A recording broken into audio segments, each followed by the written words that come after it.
Baik, assalamualaikum warahmatullahi wabarakatuh. Perkenalkan, nama saya Afifah Mega Putri. Di sini saya akan menjelaskan tentang rantai Markov atau Markov chain. Langsung saja. Nah, rantai Markov ini adalah dikembangkan oleh Andrew Markov tahun 1896. Dalam analisis Markov ini dihasilkan suatu informasi probabilistik yang dapat digunakan untuk membantu pembuatan keputusan.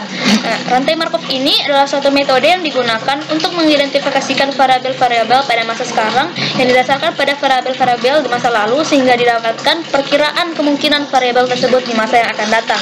Nah, Markov chain ini juga disebut sebagai proses stokastik, yaitu sistem pemodelan yang berubah secara acak di mana diasumsikan keadaan yang akan datang ini bergantung hanya pada keadaan sekarang dan tidak bergantung pada urutan kejadian yang mendahuluinya.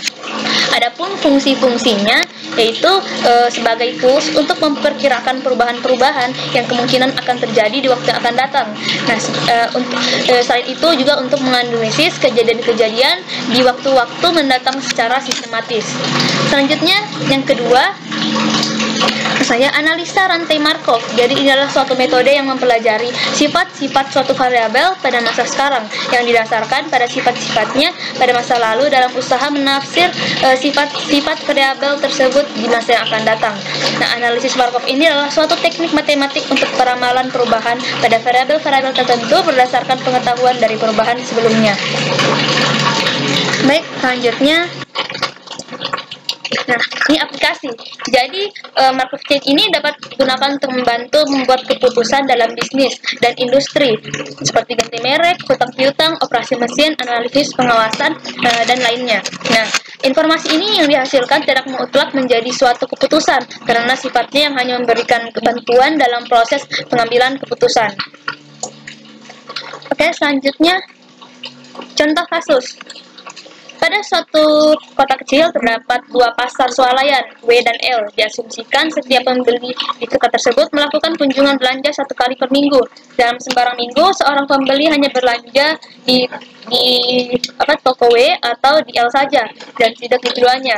Kunjungan belanja disebut percobaan atau trial dari proses, dan toko yang dipilih disebut keadaan dari proses. Suatu sampel 100 pembeli diambil dalam periode 10 minggu. Kemudian data dikompilasikan. Nah, langsung saja sini.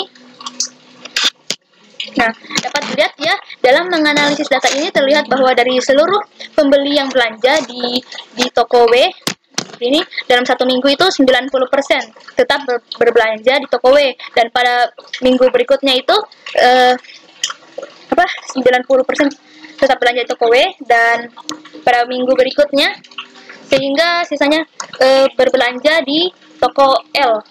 Yang 80% dari yang 80%-nya itu berbelanja di toko L di minggu berikutnya. Sedangkan 20% sebelumnya itu di toko W. Nah, sini saya lihat minggu pertama itu 90%, terus yang berikutnya 10%. Nah, yang 90%-nya itu pindah ke toko L. Nah, pada kedua baris ini berjumlah 100, sama-sama berjumlah 100, tapi jumlah kolomnya itu tidak, dia berbeda. Nah, informasi inilah yang digunakan untuk membuat matriks kemungkinan perpindahan, keadaan atau transisi. Nah, didefinisikan keadaan 1 pembeli berbelanja di W, dan keadaan 2 itu pembeli berbelanja di L. Nah, dengan demikian, matriks kemungkinan transisinya adalah sebagai berikut. Terlihat bahwa kemungkinan dari setiap barisnya ini berjumlah 1. Baik, selanjutnya yang terakhir adalah syarat-syarat dalam analisa Markov.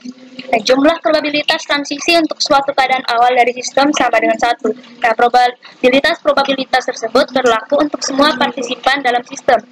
Lalu probabilitas transisi konstan sepanjang waktu, dan kondisi merupakan kondisi yang independen sepanjang waktu. Baik, itulah saja tadi dia. Sekian dan terima kasih. Assalamualaikum warahmatullahi wabarakatuh.